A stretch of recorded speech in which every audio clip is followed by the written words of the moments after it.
Welcome to Veterans Archives, where your story matters. We are dedicated to preserving the stories of our nation's heroes for future generations. Welcome to part one of our 5-part series with Don Roach, who served in the United States Marine Corps. Good morning. Today is Thursday, February 8th, 2025, and we're talking with Don Roach, who served in the United States Marine Corps. So good morning and welcome, Don. Good morning, Bill. So we're going to start out really simple. We're just going to talk about your childhood, and let's start out with when and where you were born. Born in Detroit, February of '49, and grew up on West Grand Boulevard in the Webb Music Studio. It was owned by my mother's older sister and her husband. They taught piano in Oregon. Uncle Reg was the primary instructor. He also worked for a couple of companies in Detroit, playing at theaters, playing organ for silent films and things like that, and other venues they had. He sold pianos for Smiley Brothers in West Grand. Mm-hmm. And in 1950, so I was a year old, I had just started to walk. We moved to a brand new VA housing subdivision in Oak Park, north of 9 Mile. So was your father a veteran then? Yes. Okay. Army Air Force. Okay. His entry into the war was delayed by his mother having an illness. And since my grandfather was the primary breadwinner in their household, he stayed behind to take care of my grandfather, so my grandfather could continue working. And once she got better, he enlisted in the Army Air Force. His twin brother went in and became a B-25 pilot. Oh. They both aspired to flying. They built models and rubber bands and all kinds of stuff. You know, they were pilots growing up. It was just in their blood. Yeah. Yeah. And so Dad got into the war late.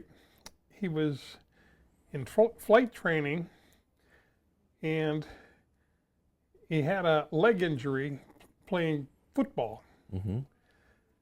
He healed up from that. They put him back in flight training, amazingly. And they were sending him to college to boot. And he got up with an instructor flying an old PT-13 Stearman. Uh-huh. And he could do anything the instructor wanted that involved use of the left rudder. The right rudder, not so much. That leg got to him, huh? It was just too much. He couldn't bear it. So the instructor had to, he liked him, but he had to wash him out because they were moving so many people per month through the program. Right. And they offered him bombardier navigator training, radar navigator training for B-29s. So he was in Texas when the war ended.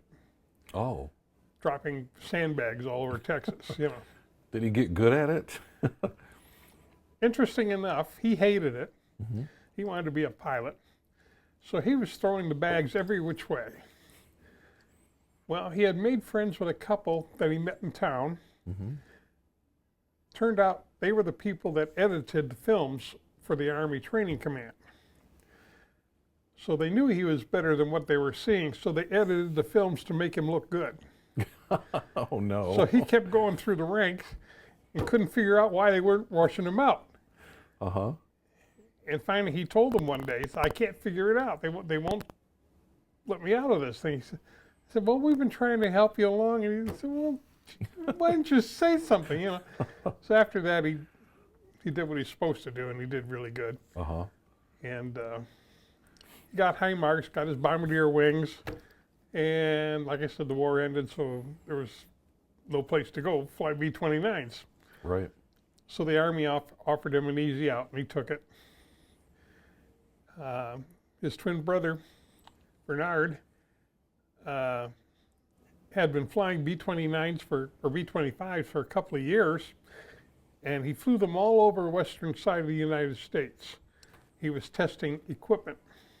Okay. He was very scientifically adept, and his reports were right on, you know, like to the 10th degree of this and that and the other.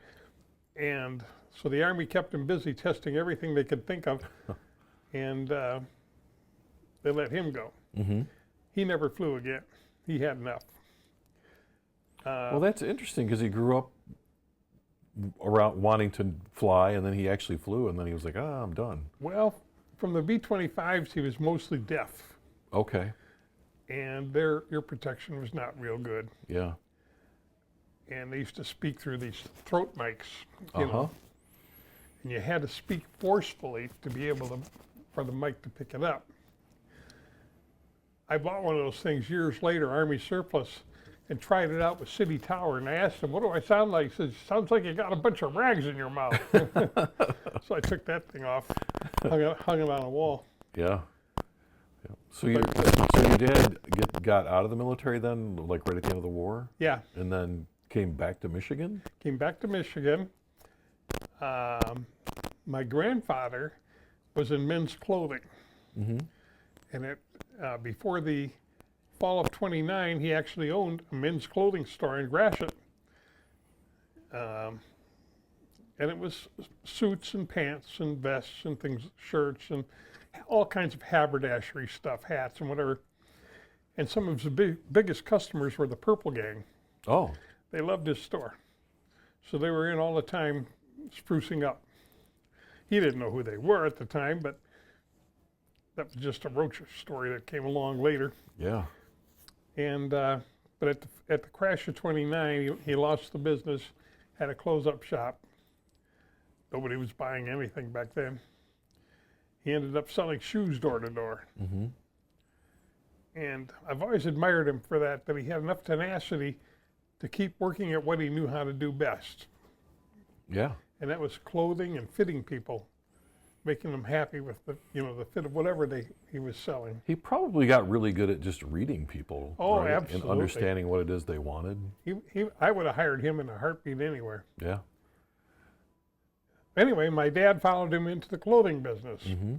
And at one point, they both worked for Fintex, which had stores at like Eastland Mall. Mm-hmm. And Fintex was bought up by Hughes Hatcher Suffren, became Hughes and Hatchers. And eventually, and my dad moved right along with that, eventually became a department manager. And he was really good at it. He knew how to, organize people and motivate. And he was such a quiet person. I mean, never a harsh word, never barked at anybody. And he just made people feel like they were responsible to not make him look bad. Uh-huh. So they would work hard for him. And that was a real gift. Yeah. And taught me a few things in life, And he eventually was hired by Jacobson's, became the men's store manager in Dearborn at the brand new store. He helped build the store and lay everything out, organize it. And years later, they had him go to other facilities they built and have him set those up. One of them was down in Ohio, and they allowed him to fly his own airplane down and pay him mileage to go down there and do that. And he was in heaven when he could do that. That's quite a deal. He hadn't flown in many years, till after I got back from the Marine Corps. Okay. And I was in Vietnam 67 through 68. Mm-hmm. So I was there for the big Tet Offensive in 68. I mostly patrolled outside Da Nang. So hold that thought, because I want to roll back a little bit. Okay. When did your mom and dad meet? They met at a Halloween dance, Uh-huh. probably a year or two before they got married. Mom was a registered nurse. She had graduated from high school and went right into nurses training. That was what she wanted to do. And back then, nursing was not looked upon as a really good career. Right. I mean, you had to pick up after people and clean after them and everything else. So it was kind of a subservient position. Mm-hmm. A lot of people thought. They didn't realize how much technology went into everything else she was doing, the medicine, the temperatures, and things like that. And she did really well. She had training as both a psychiatric nurse and as a surgical nurse. So she was able to assist doctors in surgeries. Her sister Marge, who had co-owned the music studio, upon the death of her husband, or after the death of her husband, met a doctor, married him. He was a podiatrist, ex-Navy, and he tended to do minor surgeries right in the office. And at one point, he solicited my mother to assist him in the surgeries when she wasn't working or busy. My dad, being an amateur 8mm filmographer, was recruited to film the surgeries. Well, this was when I was about 12, 13 years old. So Dad was filming the surgeries, Mom was assisting. Dad would get the film developed, and the next job was to splice in name cards to film to insert into the developed reels. Okay. That became my job. This is a family affair. So here I am with, labeling supernumerary amputations of a sixth toe and bunionectomies on the right foot and all this stuff, and splicing it into the film. So I'd have to watch the films to know where to splice the film in. Yeah. And so I saw all kinds of firsthand surgeries, that my parents were involved and my uncle were involved in. And I guess that kind of immunized me against seeing traumatic things and getting upset about them. I never did. Right. Yeah, that would definitely, it would desensitize you Yeah. to that sort of thing. I mean, that was 12, 13, so that was before high school. Right. So when you were your parents got married, they had you obviously. When you were one year old, you moved then from the Webb Music Studio.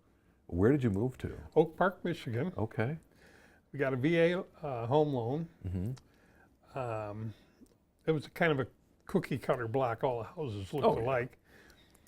And Oak Park had been a swamp and a dump prior to everything getting filled it and putting soil down and leveling it and putting houses in.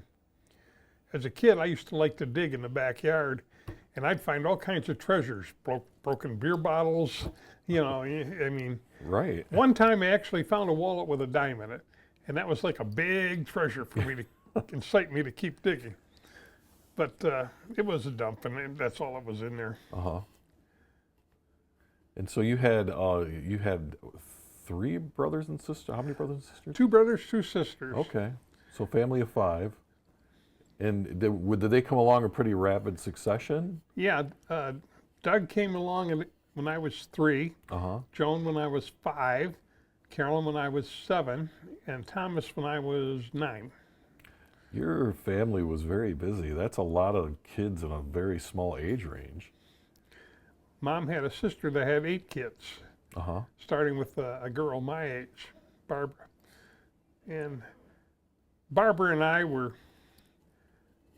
were at the music studio together, visiting. We would go to Aunt Marge's home when she lived further away, that kind of thing. And so if her mom was in labor or tied up otherwise, right, she'd get dumped with somebody, and usually it was with me and somebody else. So we palled around a lot. I grew up with her. Still get to see her every once in a while and go to lunch, that kind of thing. And she has a son and daughter. Her husband is deceased. He was a really nice guy. Amazingly, her husband was Greek Orthodox. Oh. The rest of us were all Roman Catholic. But I remember I attended their wedding ceremony, and it was unique. Yes. Well, so a little background. I actually grew up in a couple of different churches, but ended up in the Catholic Church. But I got married to someone who's Greek Orthodox, and so we were married in the Greek Orthodox Church. Yeah. It's really different. Oh, it's fascinating. Yeah. I've had a number of friends. They were actually Palestinian, and they were Greek Orthodox. And I've been to a number of baptisms and weddings and things like that with their families. So you're almost honorary Greek Orthodox. Yeah, almost. So what was it like growing up during that time with brothers and sisters and cousins, and what was your childhood like? Well, in the 1950s, a lot of things were coming along fast, like television and improved radio. I mean, I used to visit my grandfathers, and they both had big old hunky radios. Yeah. And they'd spin the dials, and I'd sit there in front of the thing listening, and they'd say, "Hear that?" And I'd hear static. They'd say, "That's Chicago." It was a big deal too, right? Yeah. Wow, we're hearing. I didn't even know where Chicago was, but Right. I knew it wasn't local. So, and eventually they'd get a station or something. Usually a ball game. Mm-hmm. They both like ball games. I don't know why my dad really never paid much attention to sports, so it wasn't on at home. I really had no interest. Mm-hmm. I had been to a few ball games with my dad at Tiger Stadium because my grandfather wanted to go. Uh-huh. So the two of us would join him and take him to a ball game, and he just loved sitting there firsthand. Normally he'd come over on a Sunday, drive himself, and he was one of the first people to get a transistor radio. And he'd plug that thing into his ear and just sit there for hours listening to, and he could memorize where everybody was on the field, what they looked like. He knew all the ball players by name. I think he had a whole bio on everybody. Oh, I'll bet. Memorized. Yeah. When he was a young man in his early teens, he got a job at a local Detroit railroad yard.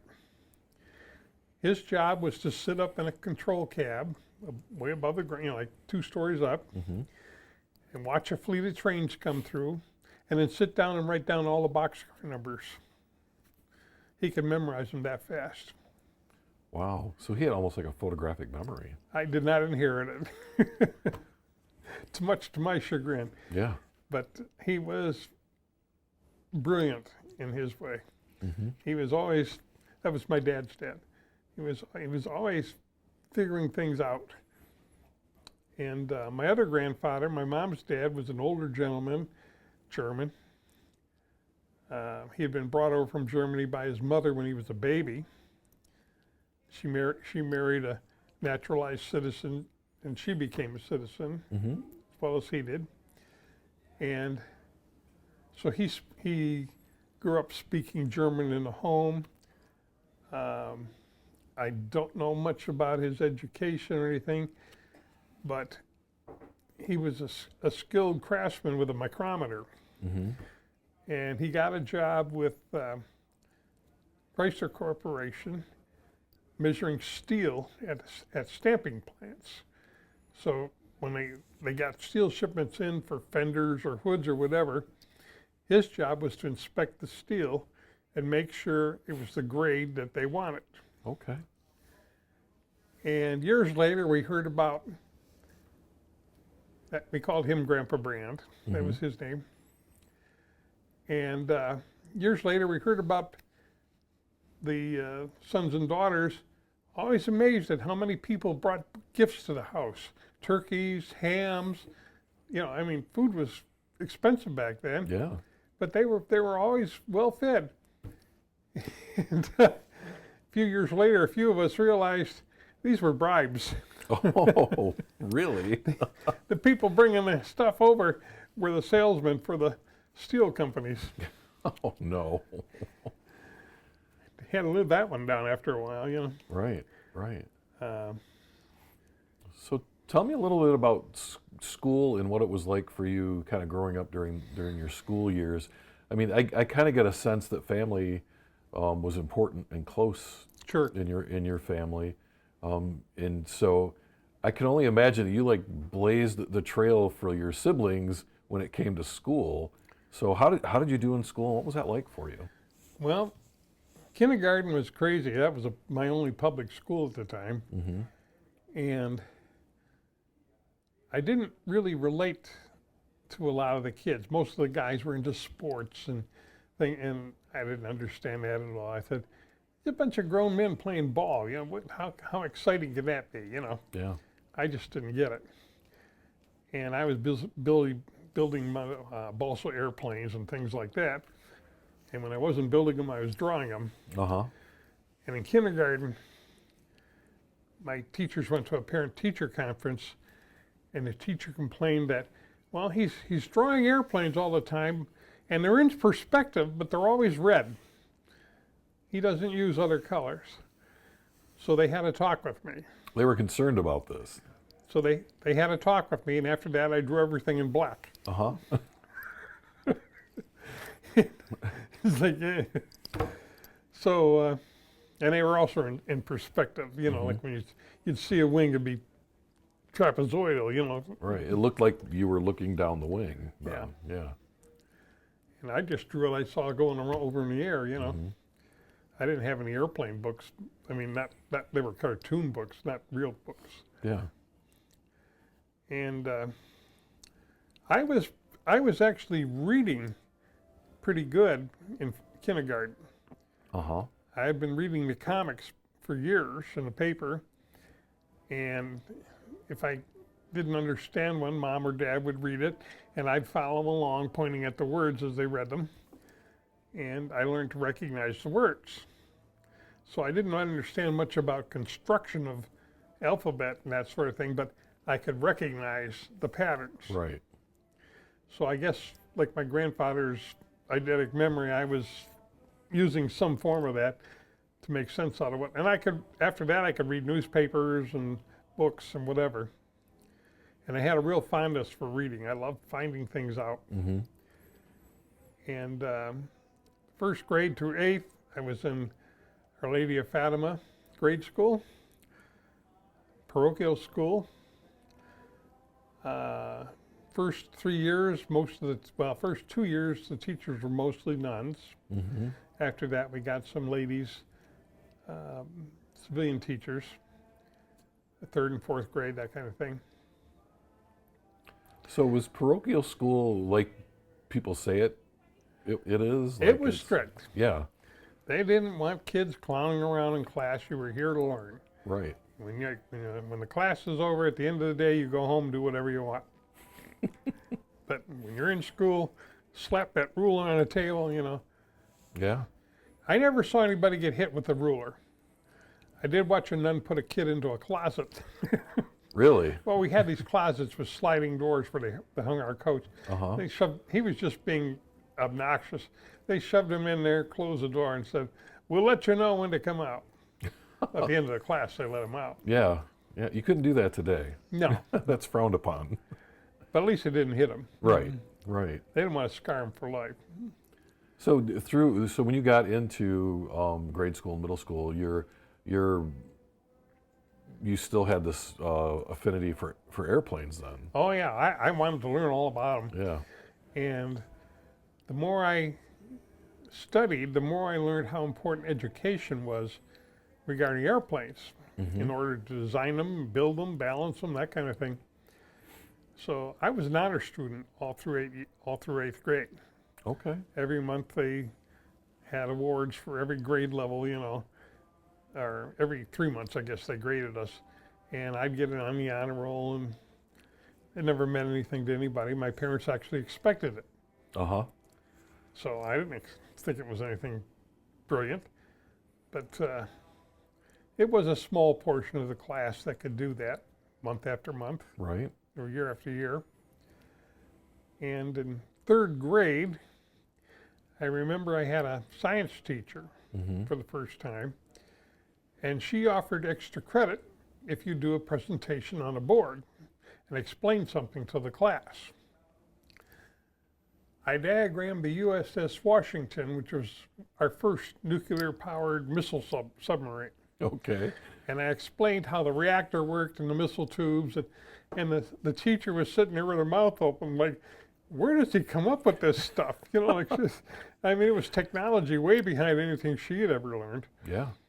And I just talked about it like it was, no big thing, this is how this does it. This is what makes the boat dive and come back up, and Oh my goodness.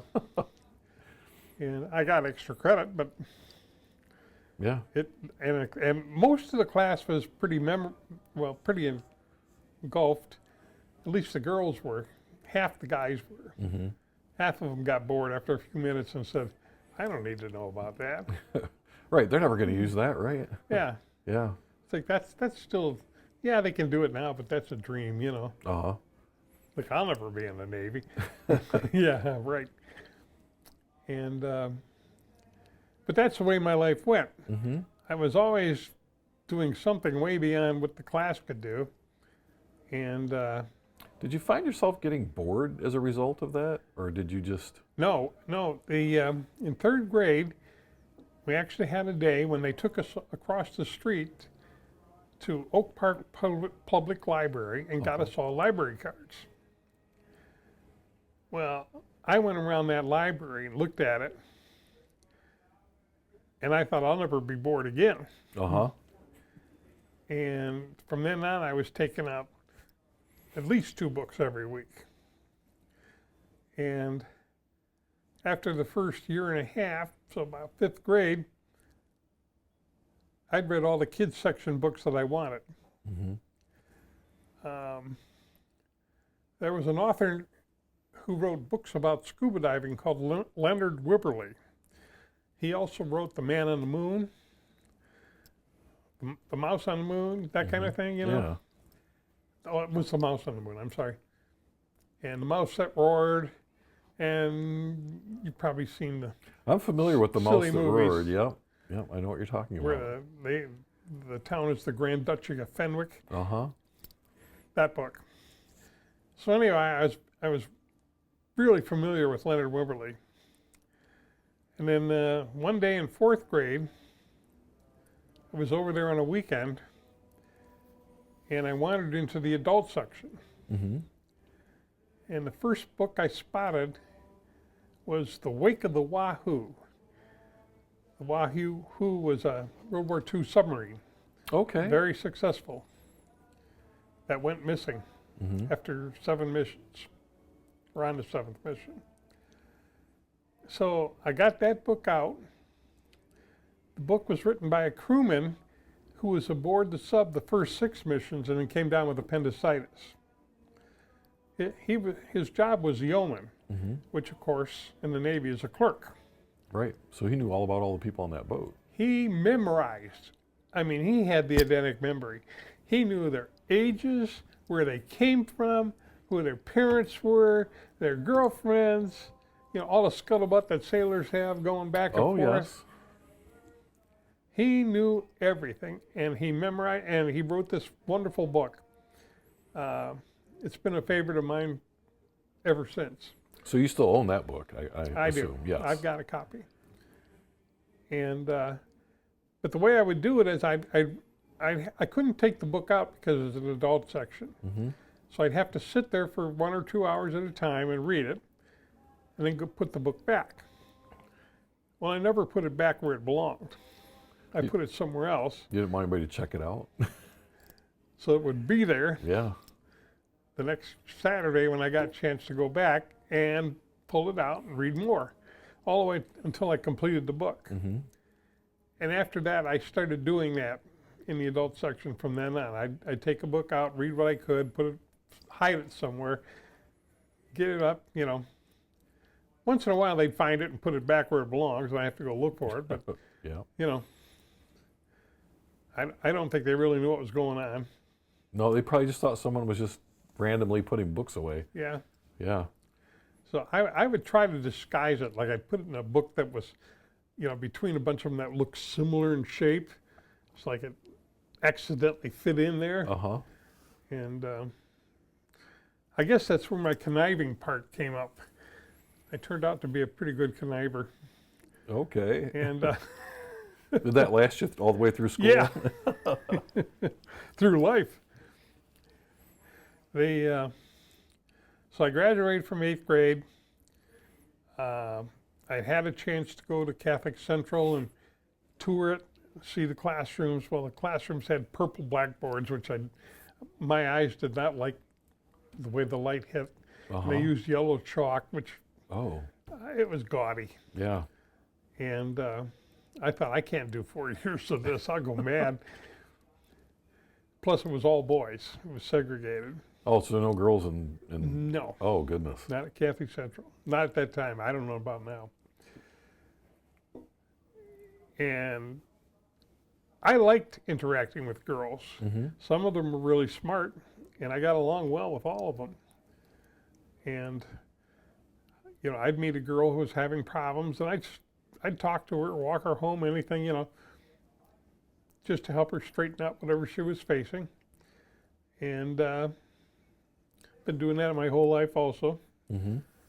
And I think I get that from my dad. My mom was a German girl. She was very cut and dry. Things either were one way or they were not. Yeah. And we had a whole mix of neighbors in our neighborhood, different ethnic backgrounds. The city was predominantly Jewish, and yet we only had one Jewish family on the block, and she liked them really well. But there were a couple of neighbors that she expected more from, like, you know, like, you've grown up, you're responsible, you've got jobs, you've got kids, why are you acting like idiots, you know? Especially if alcohol was involved. Because back in the mid-50s, the cocktail became a noticeable item at parties. Right. And Mom and Dad didn't particularly drink. Dad, I don't think he ever really got to like beer. And Mom wouldn't drink anything else. I mean, she'd sip a beer, but never went anywhere with it. Us kids never had alcohol. Yeah. And I never wanted it. You know, it was just not something they didn't do it in front of us. And we didn't, I mean, there was always a few bottles of something up in a kitchen closet somewhere. Right. But it was nothing we ever paid any attention to. You know, we didn't even know what it was. This wasn't really important in your family. Yeah. Alcohol then, at that point. Yeah. Yeah. So. So did you end up going to Catholic Central then, or No. Oh, I went to Ferndale High. Okay. Well, let me ask you this question though. So you come from a Catholic family, and they were okay with you making the decision, I don't want to go to Catholic Central, I want to go to Ferndale High School, or was there a discussion that went on about that? No, I think they were very happy because that way they didn't have to pay for it directly. Oh, that's true. Because Ferndale High was public, Yeah. and they already paid taxes.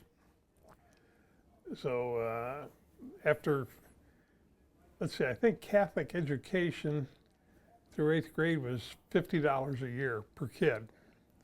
And they had 5 kids when I graduated at school, so it was up to $250 a year. Yeah. And on a clothing man's salary, $50 was like a week's take home for a long time. How Mom juggled all that, I don't know, because she did the shopping and looked for bargains and cut coupons and all that stuff. Well, and that's a lot of mouths to feed on top of tuition, really. Oh, yeah. Yeah. Plus, you had to be dressed according to the school code. Right. That meant shirts and ties, slacks for the boys, proper-looking dresses for the girls, and there was never any overalls or anything like that, Yeah. or blue jeans or anything.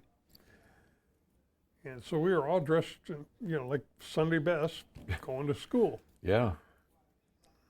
Yeah. So what was Ferndale High School like for you? Ferndale was liberating. Uh-huh. It was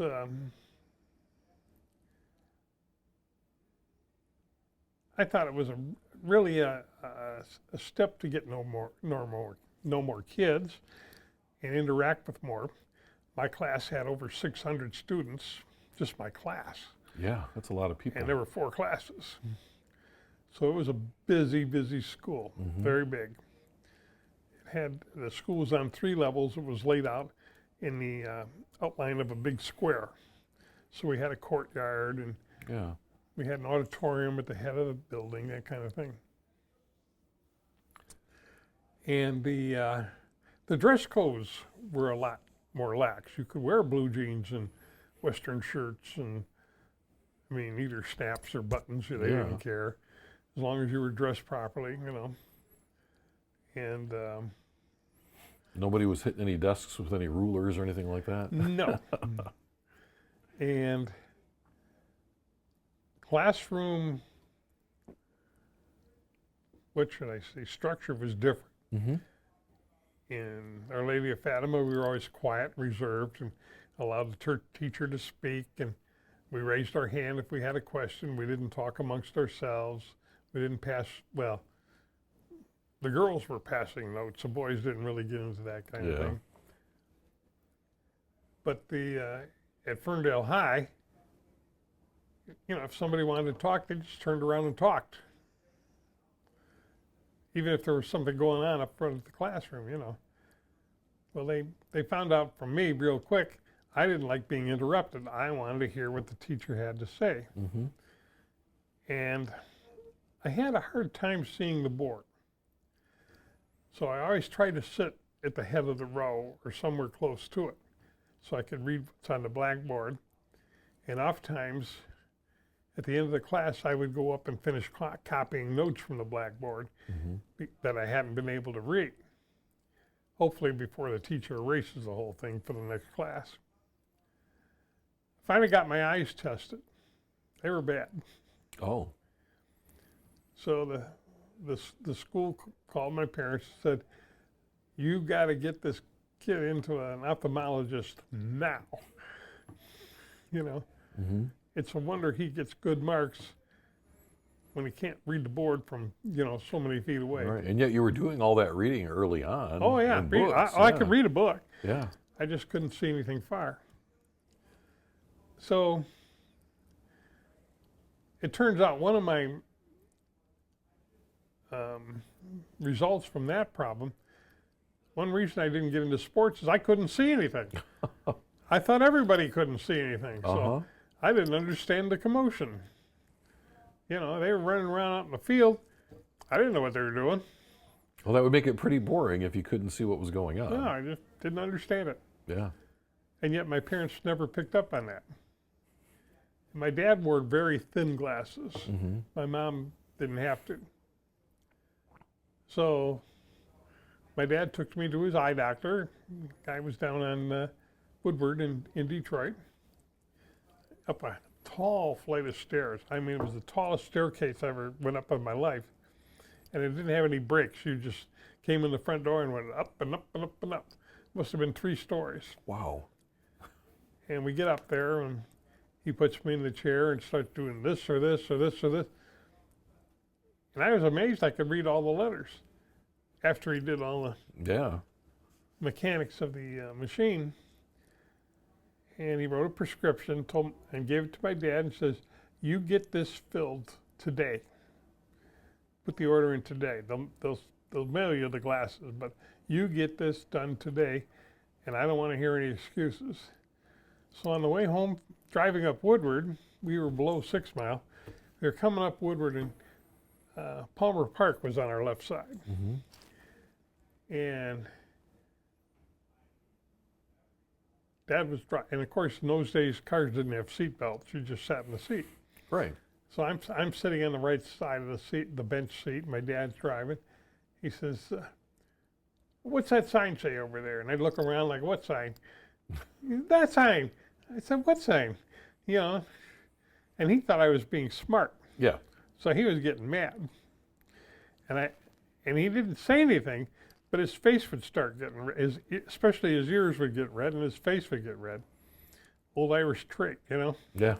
That's how you knew, right? That's how you knew that he was getting upset. I'm the same way. Oh, okay. First thing that happens is my ears get red. They can spot me in the crowd from them. So anyway, he says, what do you see over there? And I was looking at the trees, so I said, green. And he said, green what? And I said, I don't know, trees. I mean, that's what trees were to me. They were just green. Yeah. I didn't know any better. I couldn't see branches or trunks. So was it like that, like your whole like memory of childhood? Like you didn't really, you just kind of saw the colors and the shapes, but you didn't really see what they looked like? Was Yeah. And no one knew it? Yeah. Wow, okay. So I mean, did your dad come to this realization as you were talking to him then? Well, we got home and he had a discussion with Mom real quick. Mm-hmm. And he says, we've got to start evidently interrogating the other kids Yeah. because we think this is stomach of a problem, you know. And turned out the other kids were mostly, well, my brother Doug, the next oldest, was worse than I was. Uh-huh. He could barely read a book. So he ended up getting the Coke bottle lenses. Joan didn't need much of anything. Carolyn didn't need anything. And at the time, Tom's eyes were fine. He could see everything. Though he did have one green eye and one brown eye. Okay. So I learned later that blue eyes tend to see better at night in the dark. And that was very useful in Vietnam. Mm-hmm. I could see when nobody else could. And since I was the point man, most of the time, like about 80% of the time, they had me out front. Right.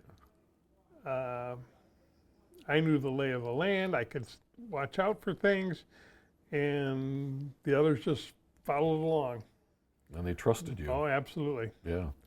And they didn't like it when I wasn't there. Right. I mean, right. if they decided to move me and do something else with me, they'd all complain. Mm-hmm. You know, like, well, we aren't going out. You know, we aren't doing that. Get Yeah. Roach back on point, and we'll go anywhere you want, you know. It's important. So tell me, I've got to ask, like when you got these glasses, what was that like for you? I couldn't believe it. Yeah. It was a whole new world opened up. And I was so amazed. I didn't have any worries about what I hadn't seen up to that point, but I was so amazed at what I could go learn from them on. Yeah. You know, like what I can see, and after reading about all these pilots having eagle eye vision and spotting fighter planes that were specks to everybody else, you know, miles away, I finally understood what they were talking about. Mm-hmm. And I started enjoying war movies and things like that more, because now I can, not only can I see everything going on in the background, I never did that before, but I can understand the stories behind the movies. Was it a little overwhelming at first to be able to see all of those things? Yeah, Yeah. it's like somebody pulled a fishbowl off my head. Yeah. I can only imagine. So you get your new glasses, I'm assuming you made it through high school. Yep, And you graduated. What year did you graduate? 67. Okay, so you graduated, and then what happened? Well, prior to that, Okay. when I went to high school, I was 14, and I was going to turn 15 before the year ended. My birthday's in February. And I was looking forward to getting my driver's permit. Every kid back then was. Yeah. I mean, in Oak Park, we lived a mile from everything. We lived 2 miles from my high school. But I was a mile from the library. I was a mile from the pool, which was the city pool, which was right next door to the library. Mm-hmm. Later, they built an ice rink in that area. So church was a mile away. That was a little over a mile. So it meant, like, if you were going to functions, you didn't just walk across the street and enjoy it. You had to get on a bike and actually ride for 20 minutes or better Right. to get anywhere. And I had been exploring with my bicycle I forget what age I was. My dad bought me a 24-inch English racer. Well, now I had a bike with gears that allowed me to travel long distances. Without expending too much energy, right? Yeah, Yeah. it was one of the best gifts I ever got. And back then, parents didn't really worry about where you were. If you were home in time for dinner, or you were supposed to be in by 9 o'clock, you were. And they never asked where you've been. Yeah. So I'd get on the bike, and from Oak Park, I'd ride into Royal Oak. I'd cruise through Berkeley. I mean, I was miles from home. And this is before cell phones or anything like that, Oh, you know. right. And so I was exploring, and I was going to meet old friends that had moved away, you know, spend the day with them, riding around doing stuff, and then ride all the way back home again. And I didn't think anything of it.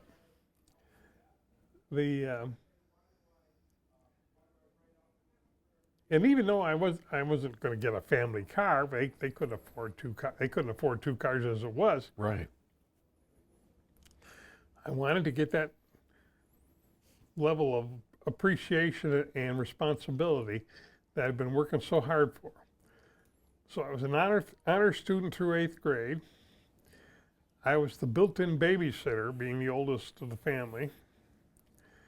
So with both my parents working, I would get home from school ahead of the other kids, open the house up, welcome them home, make sure they changed their clothes out of what they were wearing, put on their play clothes, and then did their homework if they had some, that kind of thing.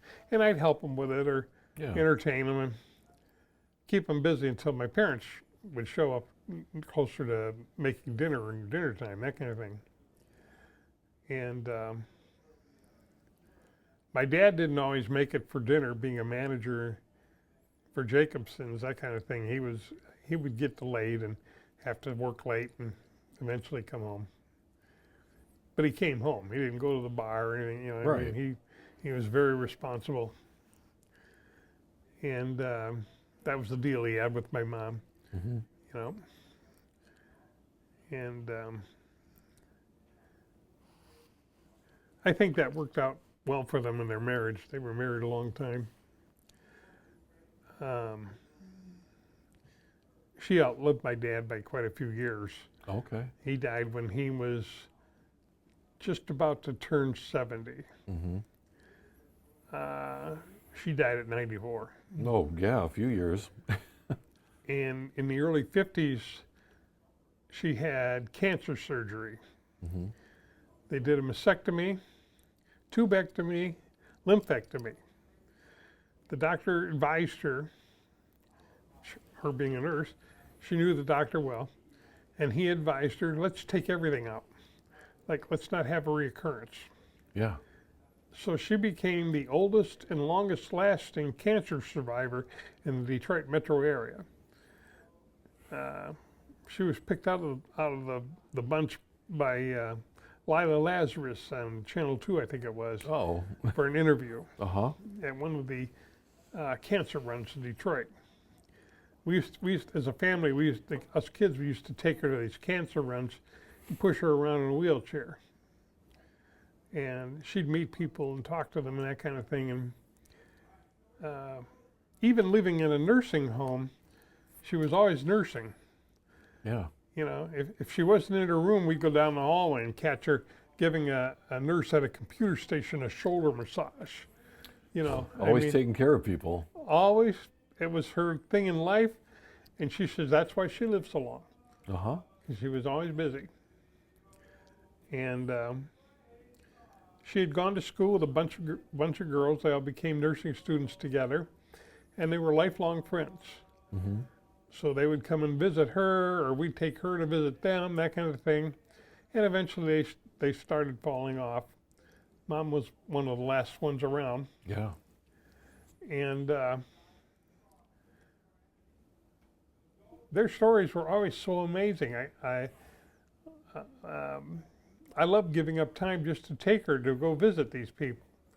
One of her friends had been married to a friend of my dad,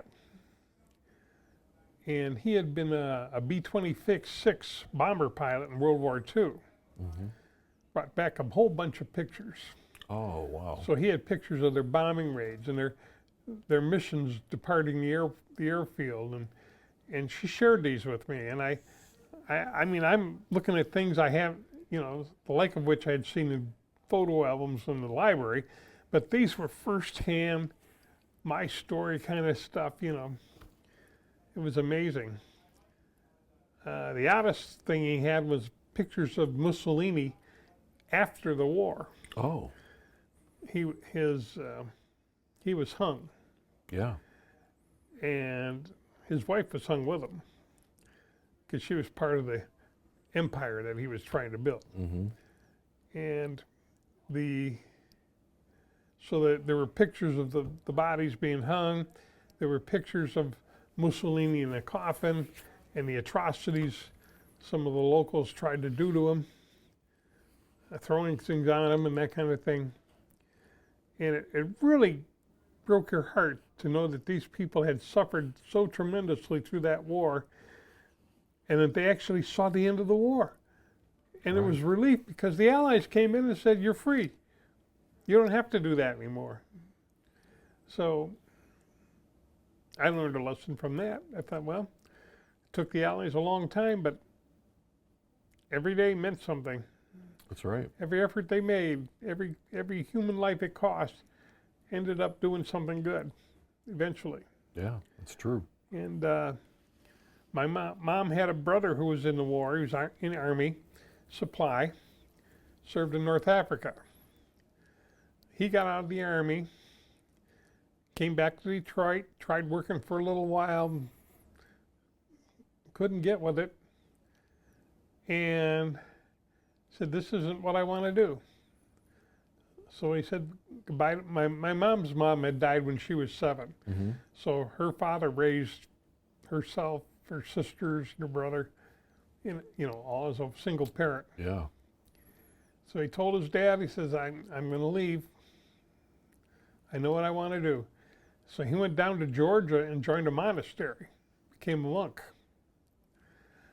And after years of being a monk, he became a priest.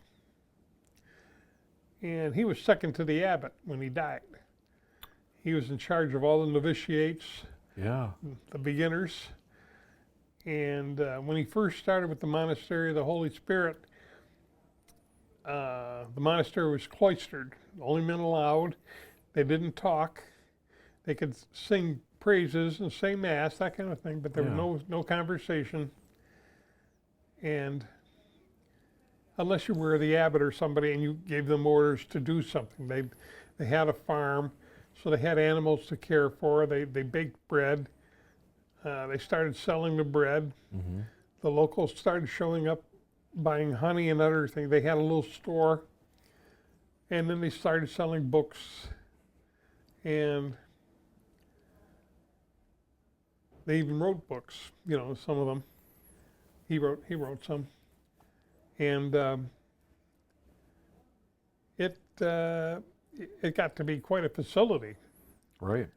And it was still quite cloistered, but now they could talk. They eliminated that rule, and they could have visitors. Some celebrity, I don't know what her name was or what she did, but she was some kind of celebrity, owned ranch type house down there in Georgia, adjoining their property, and she donated the whole thing to the monastery. So that became a spot for visitors to stay when they were visiting one of the members. So after my service time and everything, I had purchased a 1978 Scirocco. And I decided I was going to go visit this uncle that I'd been writing letters to since I was a little kid. And I thought, he's getting older, it's time I go down and meet this man. And I took my youngest sister with me, Carolyn. So Carolyn and I took off, drove down to Georgia, stayed one night on the road somewhere in a motel. And then we got to the monastery the next day, moved into the house, and she was not allowed to go through the facility, but she could visit him on the property with the house. And we could have him over for a meal. You know, I mean, this was the only time of year they got to say, well, I would like steak and eggs, or I would like this, spaghetti, or things they didn't normally get because they ate minimal foods. So he was very happy to see us, happy to get a good meal. And I got to go through the facility. And here, all these years, even in Vietnam, I thought this little old man was stuck in Georgia, near Atlanta. Yeah. Conyers, Georgia. Turns out, he was head of the department they had for stained glass. And I went through their facility. They had bin after bin of broken glass, all kinds of colors and shades of colors. Thank God they could see. And part of his job was when a church wanted a window made, he would fly to wherever that was, take measurements, come back to the monastery, draw the window on a piece of paper, big brown paper on the ground, and start laying out the outline for the stained glass they were going to do, whatever the scene would be. And most of them were religious, but some of them were just pretty. And they would build this up from nothing, from drawings, then lead the glass into place. And presto changeo, they had a stained glass. Now they had to securely wrap it, and he had to go back and help install it, make sure it got installed so that it wouldn't shatter where it was. Right. And these windows had to stand up against storms and everything else because they were on the outside limits of the facilities. Yeah, they were actual windows. So there was a lot of engineering going into this subconsciously about making the leading thick enough and structurally so that it wouldn't shift and fall in on itself. And I mean, what they were doing was like something out of, have you ever read the book about the pillars?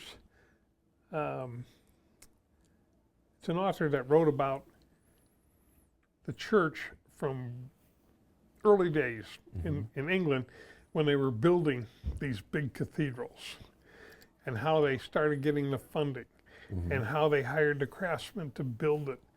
Pillars of the Earth, I think it was called. And I had read the book, and I could easily see how this worked in with all the masonry that they had done to build the monastery in Conyers. So I had a first-hand example of everything in that book. And that author wrote several more books like that. Very in-depth, time-consuming, very time-consuming books, but they told the story. Right. They told the entire story. Yeah. Not part of it, just the entire part, the whole thing. I watched that church in France going back up after the big fire, the cathedral. And I could just see all those craftsmen, just like that book, coming together to start reconstruction. Right. Because it lasted for hundreds of years. Oh, yeah. And so it's got to last for another several hundred years. So, yeah. Hopefully with better fire protection built in. Yes, I hope so. I hope so. So let's go back then to graduation from high school. I kind of want to get to your time in service too, and how that all unfolded. So you graduated like right at the same time the war was really picking up, if I'm not mistaken. Yes. Yeah, the Marines went to Vietnam in '65. Yeah. My company was one of the first companies there in Da Nang. And when they arrived in Da Nang, they were told to expect heavy resistance, communist automatic weapon fire, mortars, all that kind of stuff. So they go ashore in these boats, land on what was called Red Beach in Da Nang, and you hear all these little girls with flowers and leis, putting them on their shoulders and welcoming them. They had a sign, welcome Americans, that kind of. Right.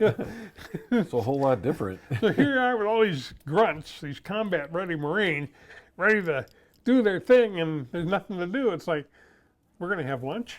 Yeah. And we'll have the war later on. We'll see what happens. Yeah.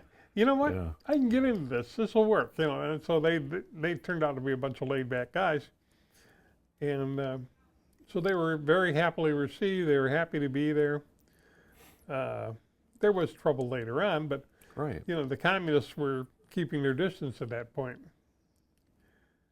The one story I heard, some battles veteran laid out bunkers at Da Nang Air Base on the inland side facing the terrain. So they had all these bunkers laid out. They had like 6 bunkers.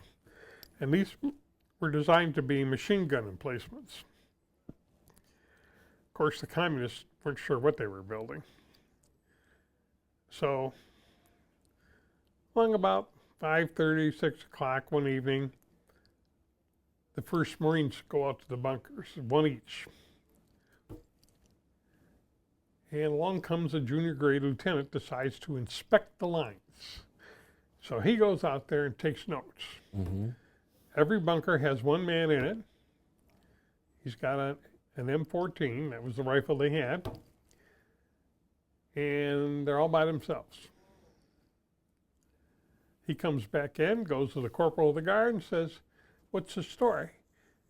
The corporal of the guard says, "Well, we're going to be putting M60s out there, machine guns, but we don't want the communists to know which bunkers have the M60s, so we don't do it until after dark." So the lieutenant says, "Good thinking." So it gets dark, the M60s go out with the gunners. Half hour later, the lieutenant inspects the lines again. So now each bunker's got 2 men, one with an M14, one with an M60, no ammunition. Right. He thought that was a little odd, so he went back to the corporal of the guard and be like, "What's the story?" So the corporal of the guard says, "Well, sir," he says, "the orders are each bunker gets a 1 M60. So we send one out. He says, "Where's the ammunition for the M60? He says, "Well, they don't really need it." He says, "What do you mean by that?" And he says, "Well, the M60s don't have any firing pins. We didn't get them." So Oh, no. they're carrying these guns around, which are not really light. Right. They're humping these things out at dark to be secretive, and of course every bunker was going to have one. Yeah. It wasn't just one or the other. And they've got no way to fire them. You could load them all day long, and it's not going to come out the other end. Well, he was just following orders, right? Every bunker had to have an M60. Well, that's what Didn't say it had to Marines work. do. Marines follow orders. Yep. And then, another hour later, 2 more guys per bunker would go out. So you'd have 3 men, maybe 4. And, well, fortunately, that lieutenant was smart enough to raise a ruckus. He could not believe that the upper command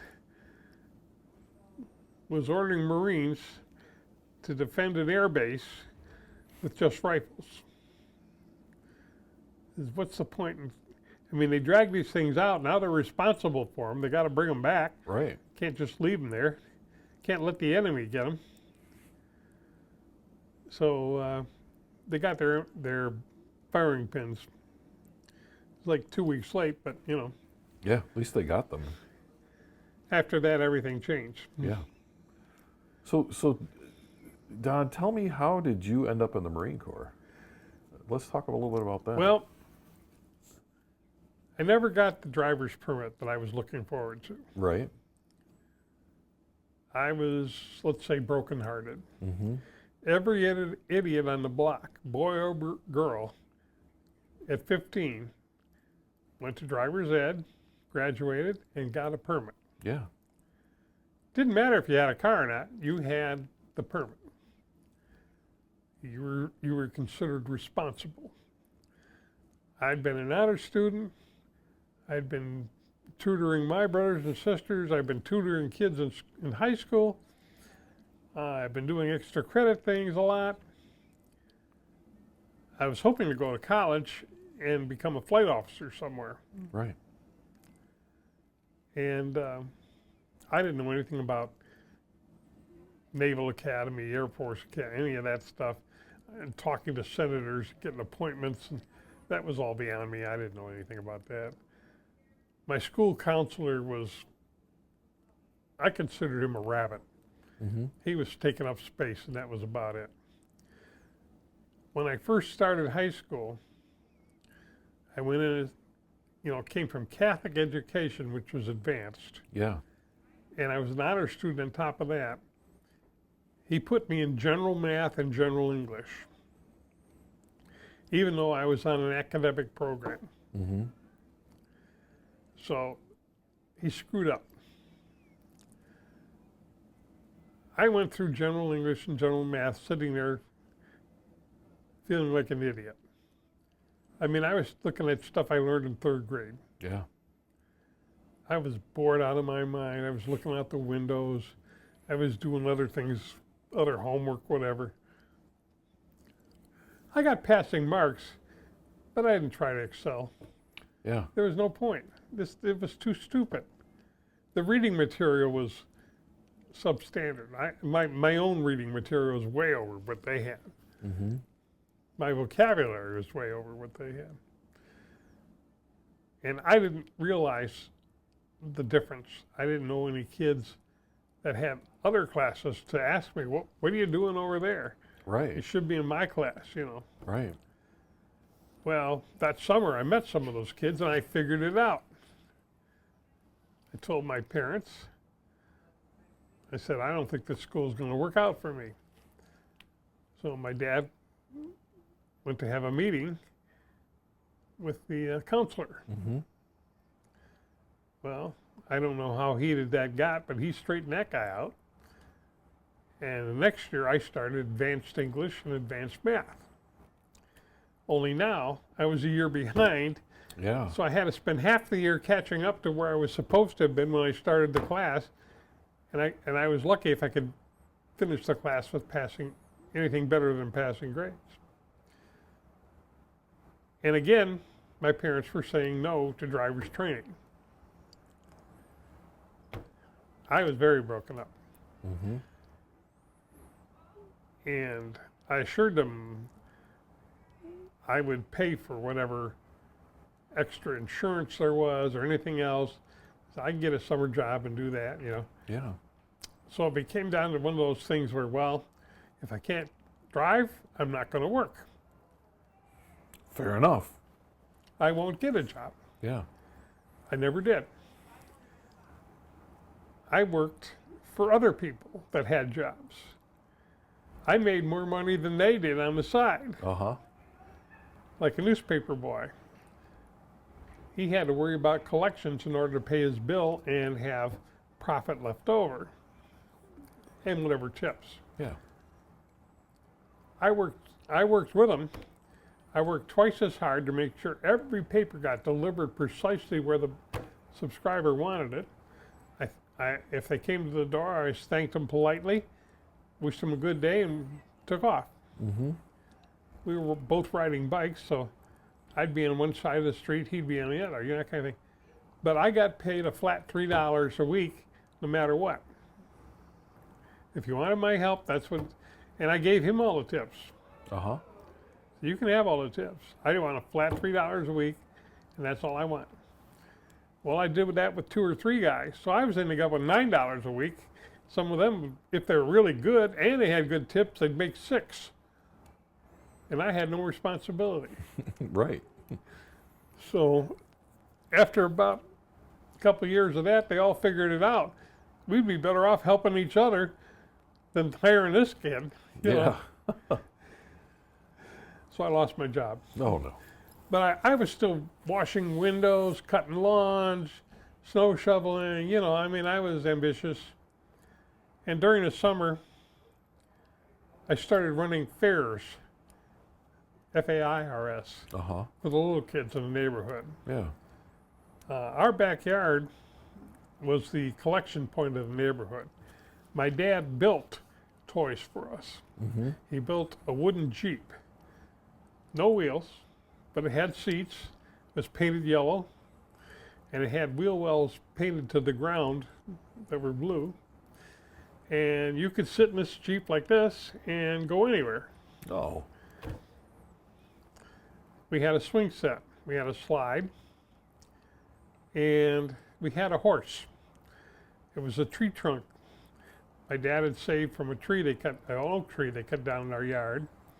He sawed off the branch, smoothed it down with sandpaper, made the neck, put some legs on it with 2x4s, bolted them on, staked it into the ground, and that was my horse.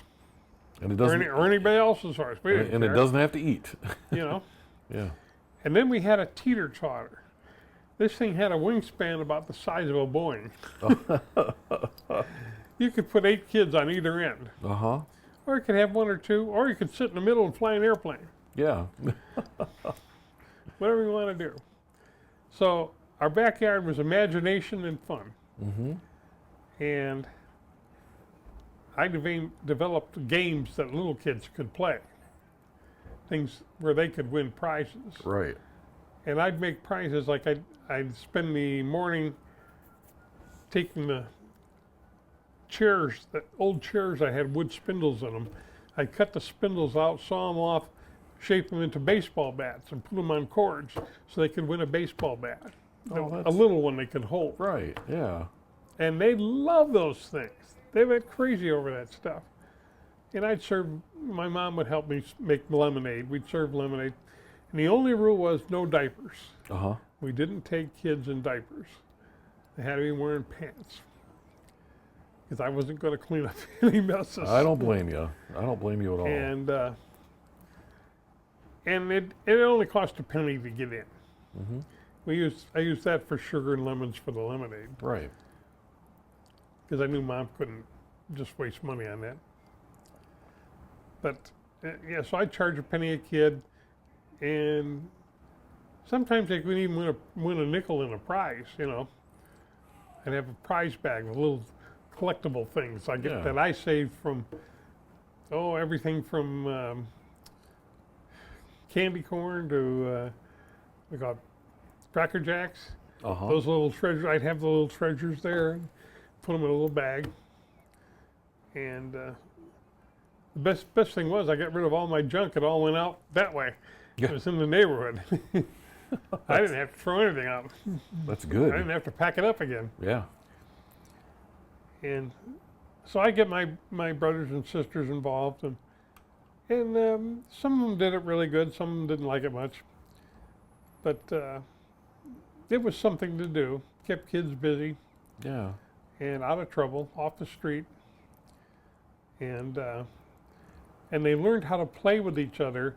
So when they got to go to the playground at the end of the block, in kindergarten above, they were good. Mm-hmm. They took turns. They tried different things with each other. And I figured I was paying it forward, just doing it that way. Yeah. So anyway, I went through high school. I went through 3 years, still wasn't driving. Mm-hmm. My neighbors were driving. The ones on both sides of me were driving. Right. The ones across the street were driving. All your friends were driving. That was the only time I really felt left out completely. Uh-huh. I didn't hang out with them anymore. They talked about things they were doing or going to be doing, and they just left me out of it. Yeah. Because nobody wanted to be part of something you couldn't share in. I mean, it's one thing if you physically couldn't afford a car or whatever, they understood that. But if you couldn't drive, that means you weren't responsible. And if you were a responsible person, what message did that, if your parents didn't think you were responsible, what message did that send to the other parents? Yeah. So girls didn't want to be around you. A lot of boys didn't want to be around you. It wasn't that you couldn't do it. Well, it was that you couldn't do it. It wasn't that you didn't have transportation. It was that even if you did, you couldn't join in and Right. take some of the load.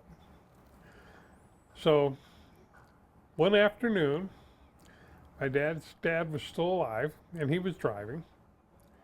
He'd been driving his whole life. Grandpa Roach came over for a Sunday visit, had Sunday dinner. We had a barbecue outside. It was a warm day. And this was after the winter.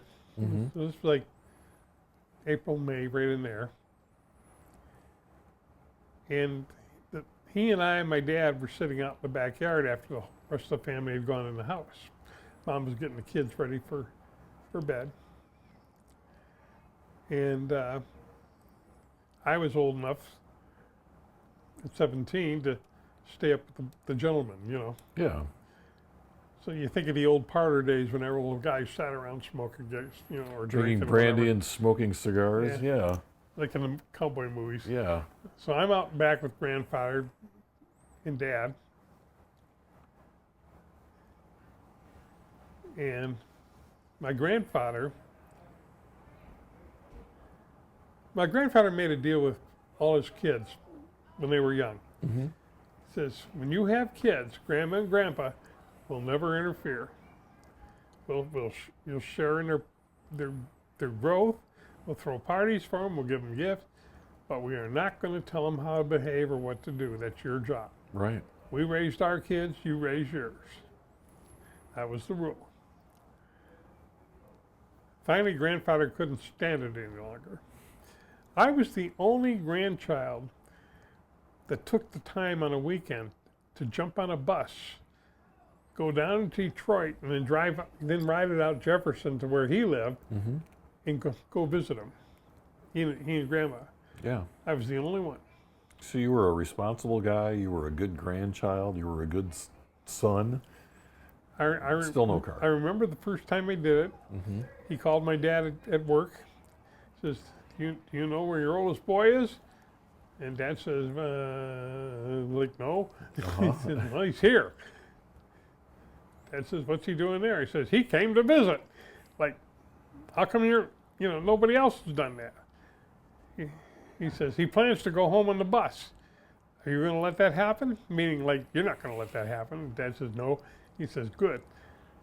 So sure enough, Dad had to leave work in Dearborn, drive all the way out to the east side of Detroit, Yeah. pick me up, and drive me back to Oak Park. And I didn't know why I was there. I thought, I'm fine, I can take the bus.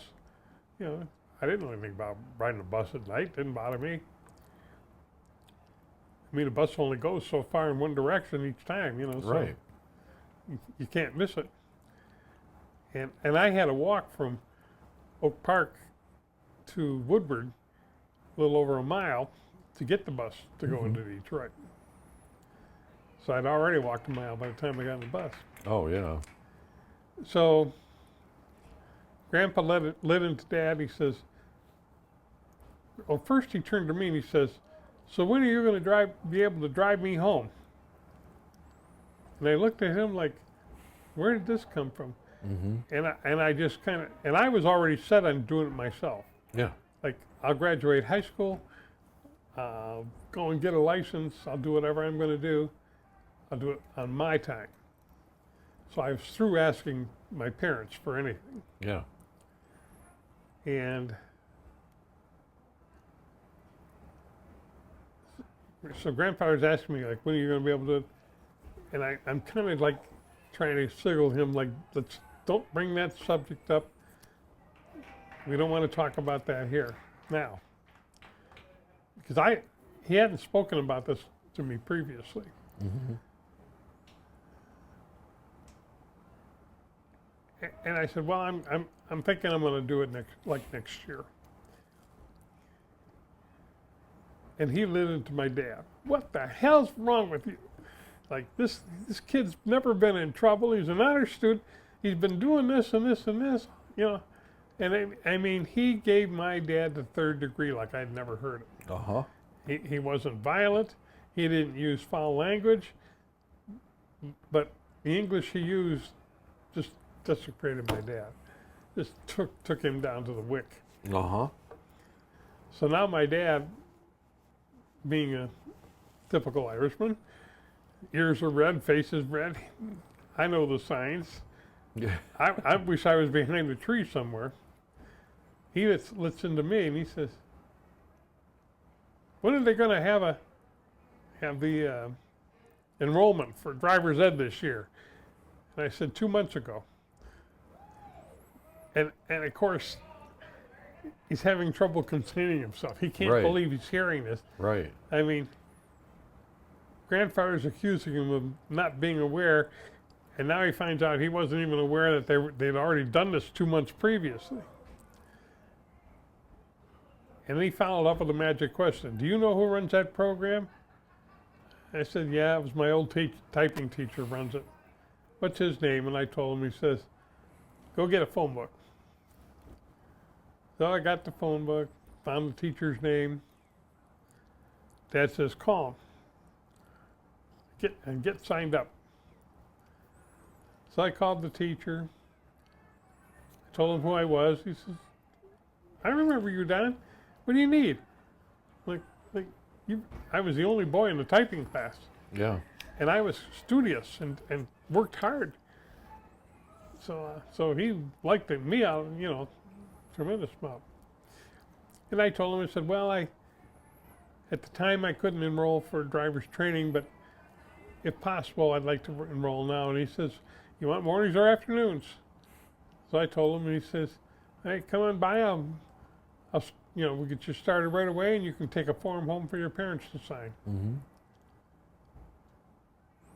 So I went out and told Dad and Grandfather I was enrolled. And so that's how I got my license in my senior year. Finally. And not only that, much to my surprise, once I got my license, Grandfather did want me to drive him home after our Sunday dinner. And he said, "You can keep the car for a week." "Well, why don't you pick me up next Saturday? I got to go to your other uncle's house. You can drive me over there. And after that, I'll, drive me back here and I'll go home." So I ended up being Grandpa's shuttle driver. Uh-huh. And I was seeing aunts and uncles that I usually would see maybe once a year. I was seeing them more often, and more of a real family setting. And because Grandpa just over there for dinner, well, I'd join them, so I'd have dinner too, play with their kids, my cousins. And so I was the only one in my family that really spent time with other aunts and uncles on that side of the family, not my mom's sisters, and played with their kids. So I knew their kids the way my brothers and sisters never did. Right. And so it was a really good thing for me. And by this time, Grandma had passed too. Mm-hmm. So it was good company for Grandfather. Right. Yeah. So he and I explored Detroit. He showed me things. He showed me walls down on Atwater, old factories that had bullet holes in the side where the Purple Gang took Al Capone's liquor shipment. And Yeah. things like, I saw things in Detroit. They should have made a tour out of, And so I learned a lot of history at that time, how people behaved and what they did. Yeah. And I was very glad my grandfather survived all that stuff. He wasn't really part of it, but Right. He knew was all kind of about on the fringe. He knew all Yeah. about it. Yeah. Yeah. so yeah, it was interesting. The in the 50s, we did go to family picnics. We went to parks along Jefferson and along the riverfront. Mm-hmm. And we went to Belle Isle a lot. And that was really unique because I got to see some of old Detroit still there, Right. still going on. Right. And I learned that I love the water. I especially like seeing boats go by, any kind of boats, didn't matter. Mostly I like the big boats, Yeah. the freighters. And I thought, boy, someday it'd be great to live along the river and be able to watch these silent queens just glide by, you know. Maybe honk their horns once in a while Oh, when yeah. they pass somebody. That sounds really nice. Yeah. One of my favorite places is Marine City. My best friends lived up there. And for a lot of years, I used to go up there for dinners and things and sit right along the river watching those boats. Yeah. You know, it was really wonderful. Yeah, there's something relaxing about that. Yeah. Yeah, absolutely. And they had a ferry there, international ferry, went to Canada and back Uh-huh. until the Canadian side got wiped out in an ice flow. And they haven't been able to rebuild it since. They don't have the money. Yeah. And so they had to close the U.S. side and the border, crossing border guards, because there was no border there anymore without the ferry. So I guess the Canadians have to go up to the Blue Water Bridge or down to Jefferson from then on. Yeah, not a lot of different choices for all of that. No. All right. Well, I would like to kind of get to graduation from high school. And Okay. let's talk about how you came into the Marine Corps and maybe talk a bit about what that was like for you. Well, I knew there was no money in my family for college. Yeah. They'd be lucky if they could keep up with the increasing costs with the other four kids. Right. Doctor bills and car bills and other things. And up to that time, we'd always had really old used cars. Mm-hmm. The one I remember first was a 51 Dodge. It leaked air in the back seat when you sat on the seat. Yeah. Because there were holes in the floor behind it, you know. And my dad got rid of that. We went up to a 54 Chevy. Big orange car. My mom hated it. But it drove good and it ran good. Right. So that was our family car for years. He tried a 67 Impala wagon, V8. I think that was his first V8. And very quick car. Keep up with anything on the road. Outrun a few of them. Mm-hmm. But comfortable family kind of car. I never knew why he sold it. There was something about it that was going to cost money, and he decided it'd be better to upgrade the car than do that. Right. His youngest brother was a Chevy salesman in Mhm. Detroit, Uncle Jim. Jim was an ex-Coast Guardman. He was too young for World War II. Jim was a good car salesman. He told my dad, well, I'll keep an eye for a recent trade-in, a car I'm familiar with, and let you know. One day he called me, he says, I've got a 67 Impala. It's priced right. So Dad went down and bought it. Mm-hmm. It's kind of a sandy gold fastback. Most modern car my dad ever had, modern looking car. Yeah. And had 4-season air conditioning. And I mean, I had helped my dad rebuild engines in the driveway, that kind of thing. I'd hand him tools. Yeah. And I learned about rockers and rocker panels and all that kind of stuff right there firsthand. But I mean, we didn't have heavy duty tools. We had simple mechanic tools. And anything complicated had to go to a shop. Yeah. But Dad would nurse these old cars along, and I'd help him do it. Some days I came up with innovation ideas, you know, like, well, that's the way it's supposed to go, but you know, this would work if we put a hanger here and do this, and Yeah. oh yeah, let's do that. And, you know, we get another 5,000 miles out of this car this way. Make it just a little bit better. Maybe we have to rebuild it again, but at least we know how. Yeah.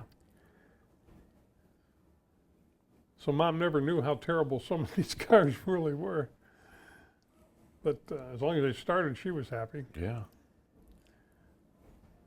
Anyway, he got a nice 67 Impala. It was his first really nice car. in a long time. And that's the car I actually had a license to drive, my first one. And I wasn't allowed to use the car, but at least I had the license. Right. So one Sunday morning, I got up. I was 18. I got up real early. I decided I was going to go for a drive. I knew the family routine for the day. Dad was a member of the Ushers Club. He had 12 o'clock mass. They should be leaving 11:30. Dad never did. If he left before 10 to 12, that was a miracle. That was the only thing he ever ran late for in his whole life.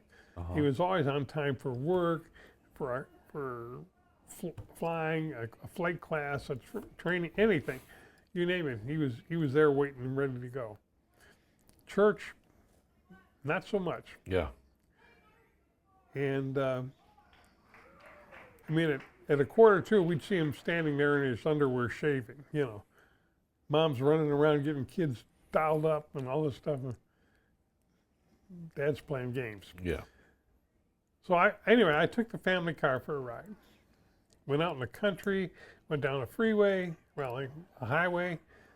I just generally had a good time. The car was beautiful to drive, quiet, had a radio, you know, that worked. I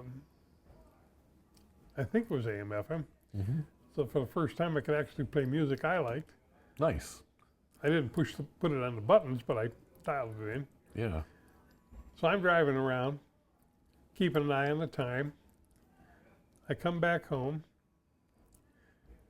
and I walk in the house. Mom is ready for church. She says, "Your father wants a word with you." Well, that was her way of saying, you've stepped in it this time. You're in trouble. You're in deep sneakers. Right. That's the way we used to call it. So I went to the bathroom door and knocked. Like I said, he'd been there in his underwear shaving. Well, it's about time. This is at 11:45. He's nowhere near ready Right. to get behind the wheel of a car. And I sat down on the commode to listen to the lecture.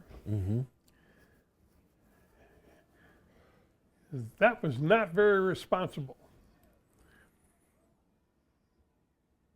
And I thought, I wasn't told anything different, Yeah. you know.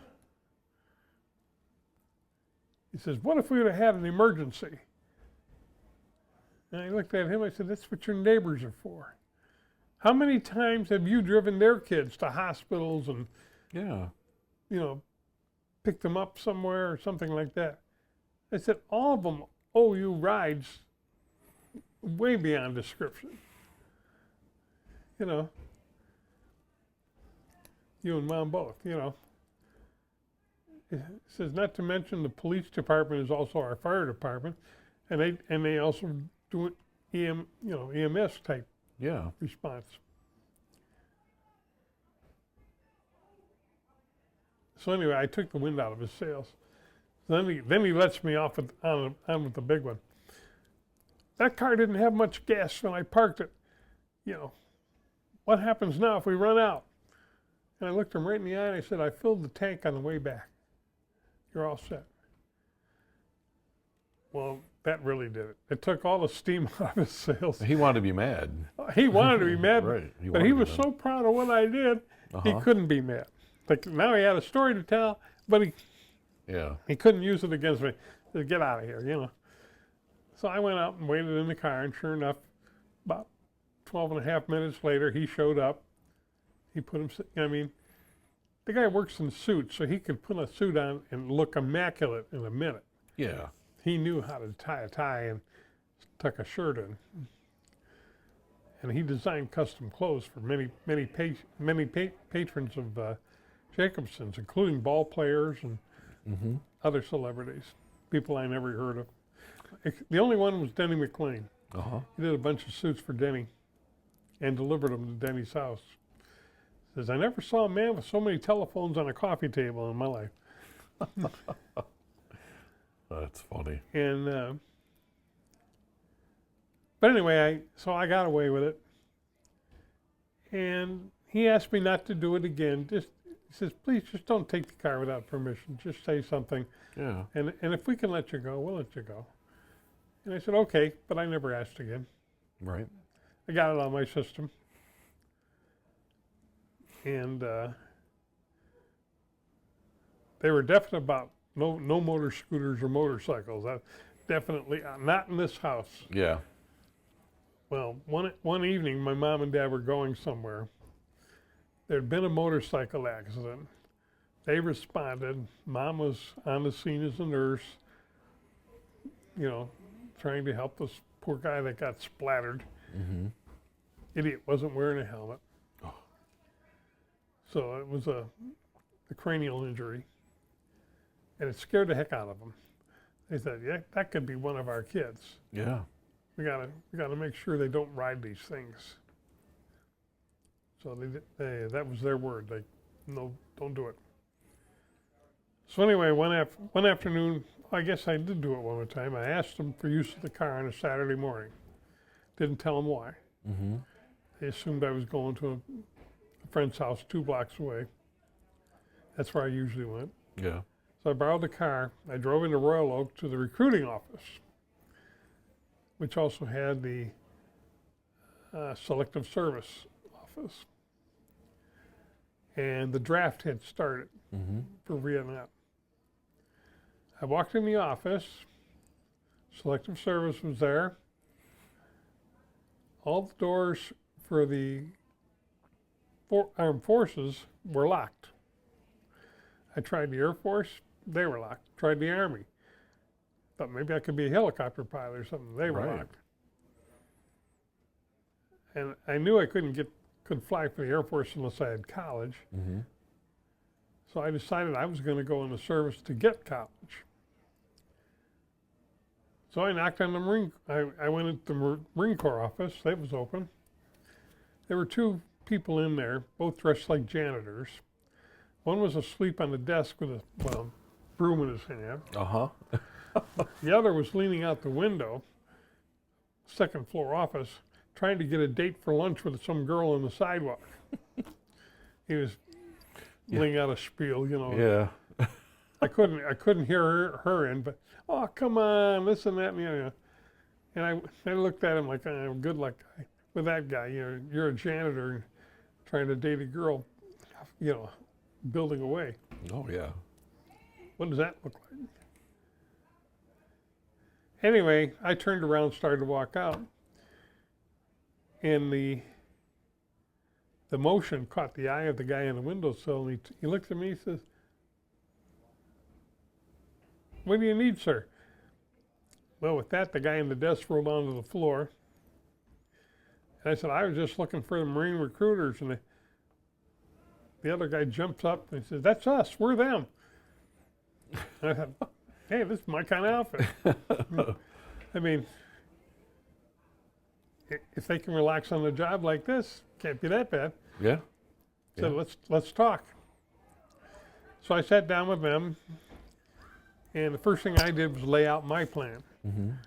I said, for every year in the service, I get a year of college. That's true. I said, I want to come in for 4 years, but I want 4 years of college guaranteed that I get out. No problem. So that was the only demand I had. Mm-hmm. I didn't want to go to special training or something like, their typical kinds of requests, Right. Like some kid took auto shop, so he wanted to be a mechanic, on anything. He didn't care, he just wanted to be trained as a mechanic. I took things like mechanical drawing and advanced math. I didn't even understand how that would work with the Marine Corps. And I had one uncle who was a Marine, served in the islands. He was briefly in the islands. Mm-hmm. He ended up being the head crew chief of an F-4U Corsair fighter squadron stationed in China. Oh. They flew from China to fight the Japanese. I never even heard of it. No. But when he came home, he brought all kinds of interesting Chinese stuff, pewter mugs, and I mean, that's all he did on his free time was haggle and trade and buy stuff. Go shopping. Send it home. And he had been an orphan. Mm-hmm. He grew up as an orphan, Catholic school, and he and I got along real well, especially after I was a Marine. Right. So all the men in my family had been in the armed forces during World War II. The only one too young joined the Coast Guard afterwards, in the 50s. So it was just after Korea and before anything else. Mm-hmm. And he was decorated for being on duty one night in the Chicago harbor and caught a fire going aboard a freighter. And raised the alarm, and they managed to secure the freighter and put the fire out. So that was pretty risky. Yeah. He could have been burned up alive in that one deal. But So you end up with these two janitors. so I'm talking to the two janitors, and we talk about what's going on, like right now, and well, you'll most likely go to Camp Pendleton for training, and you'll go to Vietnam from there. Mm-hmm. And you'll do at least one tour. Doesn't mean you won't do 2 in 4 years, Right. but you'll do at least one tour, and the tour is 13 months. Everybody else does 12, but the Marines do 13. Yes.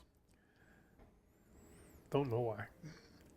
Because they're Marines. Yeah, we can talk them into it. So I go back home with the car, don't say a word to anybody, and the Marines have said, well, you're old enough to sign your own enlistment, but the Corps would really appreciate getting your parents' signatures. Mm-hmm. So like they couldn't say they didn't know or try Cause to back problems you out, later on or whatever, right? Yeah. Yeah, they thought ahead of that. Yeah. So we'd like to come over and get your parents there. I said, yeah, they're both home today, oddly enough. So if you come over after lunch, should work out okay. Mm-hmm. I'll try to keep them there if they wanted to talk about doing something. Okay. So they're assuming I've got their permission. Right. My parents assumed I went and visited a friend and came home. There's a lot of assuming going on. So nobody really knows what's going on So here. there's a knock at the door. My mom opens the door, Mm-hmm. and she's very familiar with uniforms. Yeah. 2 Marines in dress blues, and they're both sergeants. And I didn't even know what the ranks were. They're both sergeants. And Mom thinks it's a death notice. Right. Says, I think you got the wrong door. And one sergeant looks at his clipboard and says, Don Roach, Ithaca and Oak Park? And she nods her head and says, may we come in? Sure. So she opens the door. My dad's at the table. 2 Marines in dress blues walk in with the hats and everything. Oh, in. yeah. Don, you might want to be out here. So I come out and greet them. How you doing, Sergeant? Shake their hands. Well, the reason we're here, and they finally realized my parents have no idea Right. what's going on. Right. They're looking at me like, nice play, kid. The reason we're here is Don was over to see us this morning, and he enlisted for 4 years.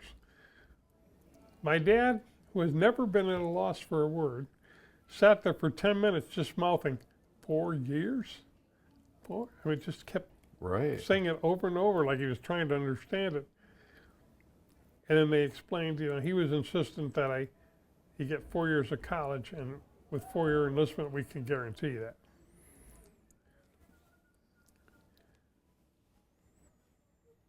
So the realization on my dad's mind was, oh, he did this to get 4 years of college. That makes sense. Mm-hmm. I'm okay with that.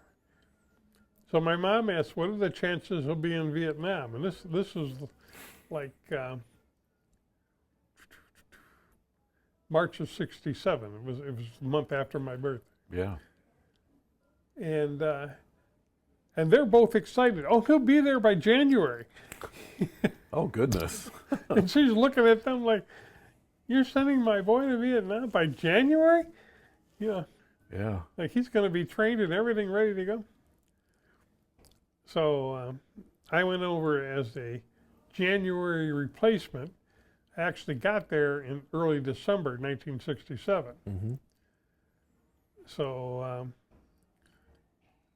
the first place, well, after training, they gave us a 20-day leave. Yeah. We came home, went back. I went back a day early because I didn't want to be late, and I was flying standby, and to save money. Mm-hmm. So I went back a day early, met up with another Marine I knew at the bus depot, talked to him. Turned out he was going to be stuck in town because they lost his luggage. Oh, geez. And since he didn't have an address yet, they were going to send it to the bus depot. Yeah. So he had to wait for his name was Washington. He was from somewhere down south. He's a nice black man, very tall, about 6'5". Mm-hmm. And I thought, how are you going to duck being that tall? You know, Yeah. you're not going to fit into anything. What was it like for you when you first got to boot camp? I had seen some early war films where boot camp was depicted. I heard a few stories from my uncle about Quonset huts, Mm-hmm. things, and I knew what a Quonset hut was. I didn't realize they still had them, but Right? in 1967, you know. But sure enough, we ended up in Quonset huts at MCRD San Diego. Uh-huh. Well, I don't know what the recruiters put on my files, but when I reported for duty down at Fort Wayne, the distribution center in Detroit, Mm-hmm. they gave me an envelope with the files for 16 other Marines in it and told me my orders were to take these 16 Marines to San Diego.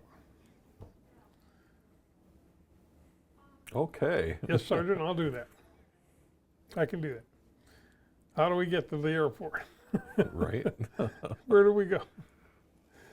So I've got 16 other Marines. 5 of them were draftees. Mm-hmm. The other 3 were enlistees. And of course, the Marine Corps would never make a differential about draftees. No. At never. least not then. Right. And I didn't care one way or another. So these other Marines assumed I was somebody of some responsibility that they better listen to. Uh-huh. I had no rank. I mean, technically we were all privates. Right. We didn't have any private uniforms. We were just people. Yeah. So I've got to get these guys on a bus, get them to the airport, fly to Los Angeles, transfer planes, and fly them to San Diego, where we would be met by somebody. Mm-hmm. Well, I didn't expect any problems until we got out off the airplane in LA into the terminal looking for the ride to San Diego. You ever hear of miniskirts? Oh, yes. They were very popular back then. Well, they just came out, and we had Hollywood starlets walking all over the place in miniskirts, Oh, no. legs up to their necks. And I'm telling you, the first thing I had to do was tell all these guys to roll their tongues back into their mouths and follow me to the airline. Yeah. And as quick as I could, I got them on the airliner before they could change their mind to go AWOL. Mm-hmm. So I got them all on the airplane. We flew to San Diego.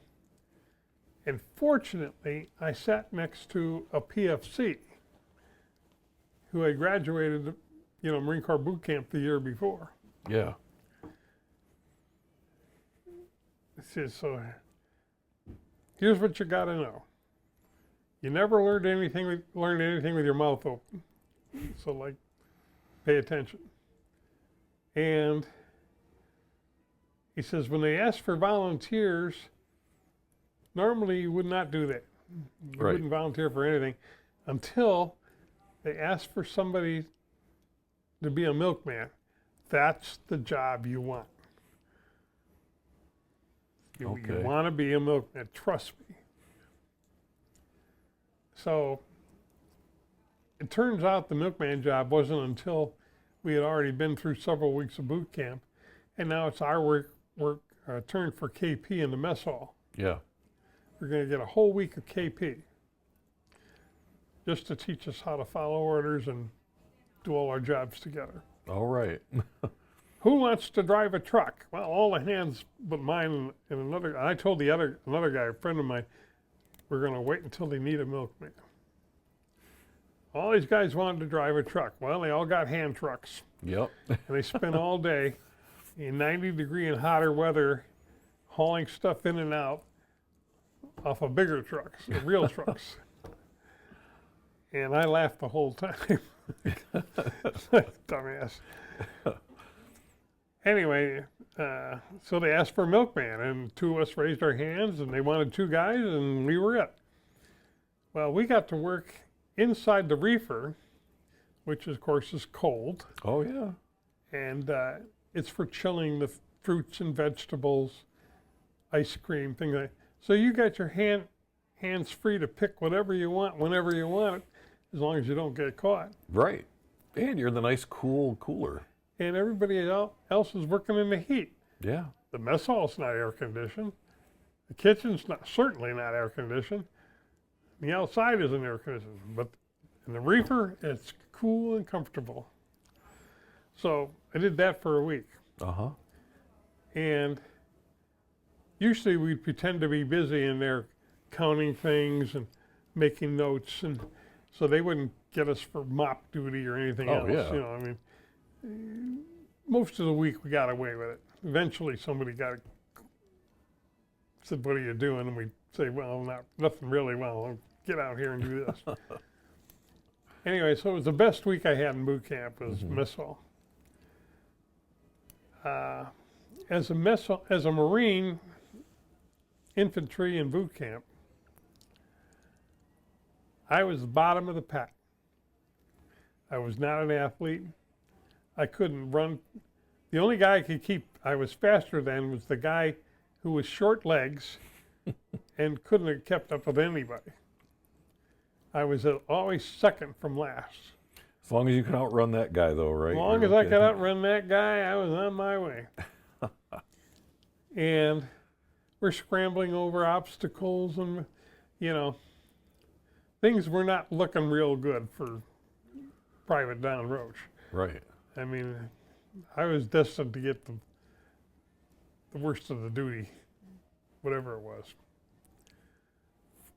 until things changed. We got to where we had to climb ropes. Mm-hmm. They had, 20, 30-foot ropes to climb. I learned to climb ropes in high school. I'd climb a rope like a monkey. So they got me standing there holding the rope. My squad leader's screaming at me. Mm-hmm. I mean, he knows what my performance has been so far. And he's screaming, you better get up there. You get up there. I'm up this and that. And he's the same rank as I am, but he's the squad leader. Right. So he has authority. Mm-hmm. He can order me to get down and give him push-ups and things. I was already on the weak squad. We got up an hour before everybody and did PT, and we stayed up an hour later than everybody and did PT. Yeah. So for half my time in the Marine Corps, I'd been on the weak squad just because I didn't have the muscle ability of all these other guys. I could think, Right. I just couldn't coordinate stuff. Right. They didn't really value that at that point, right? They Yeah. wanted you to be physical. Oh yeah, it's all physical.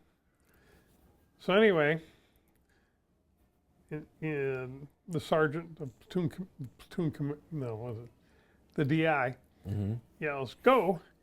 Well, before he could blink, I was halfway up the rope. And I got up to the top, and I'm hanging over the top of this 30-foot tower, and I'm looking around. MCRD is in the center of the San Diego International Airport. You got runways on 3 sides. I'm an airplane nut, an aviation nut.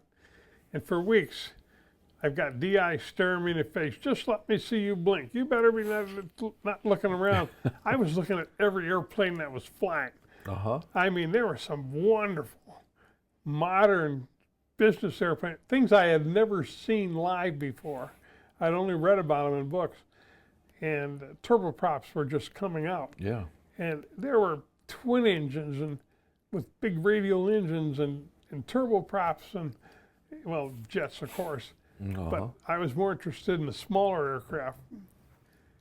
And they were going every which way all day long. And I was so happy to be there because the other boot camp was in Paris Island out in the, sticks with the bugs and the insects and everything. I didn't want that. So I was literally a Hollywood Marine. I was happy where I was. Everything was clean and dry, and I liked the heat. Warmed up my aching shoulders. There you go. So anyway, and I had a way of beating the DI psychologically. They'd stare at me and yell, "Just let me see you blink." And I thought, bet you can't see my toes wiggling. Yeah. I mean, I was defiant. I mean, that's right. We all were. In your own way. But in my own way, I was winning the war. Yeah. So anyway, I could climb ropes. So DI's made a note of that, like, oh my God, because not everybody in the platoon could climb a rope, much less get to the top and hang around and look around. Right. I had to be ordered down. Yeah. They weren't going to come up after me, but they could order me down. So I had to be ordered back down. That squad leader, he hung on the rope and cried like a baby. Oh, no. The DI finally told him, stand up and you'll be taller. You'll be higher on the rope standing up. I mean, because literally, he grabbed the rope and shrank. Yeah. And he didn't do anything. He just hung there. And, of course, I wasn't allowed to say a word. I wouldn't have wanted to anyway. I felt bad for him. And I expected the DIs, if I had been the DI, I would have said, Roach, show the man how to climb a rope. Yeah. Teach him. Like, you're a Marine, teach another Marine. That's what we do. That's what we're supposed to do. I mean, they had drilled that into us. Say, if you can't, if we find a Marine that can't do something, show him how to do it. It's his job to learn. Right. But maybe he needs more personal instruction, So anyway, I never saw that guy again. Anyway, a couple weeks later, we went to Camp Pendleton to go to the rifle range. So we were going to spend 2 weeks at Camp Pendleton. All counted as boot camp. So we were still drilled the same. We had to make our beds the same, But here we are in a modern facility with modern bunk bed, no Quonset huts. Everything was modern, air conditioned. And I was thrilled to be there at Edson Flats, they called it. So we spent the first week with our M14s snapping in. And they have an obelisk painted white with thousands of dots on it. Those are the bullseyes. And you spend all day pointing your weapon going, click, click, click, and you learn trigger control, you learn how to aim the weapon. Of course, at that point, nobody knows if you're aiming at the right dot or if you'd ever hit anything anyway. But these big, long M14s, heavy weapons, they were better than the M1s that used in World War II. But they were capable of either single or full automatic fire. They had a tremendous recoil. And so we did that for a week. Then the second week, we actually fired on the range. Thank you for listening to part 1 of our 5-part series with Don Roach, who served in the United States Marine Corps. For watching the story of one of our nation's heroes on Veterans Archives, where your story matters. We are dedicated to preserving these stories for future generations.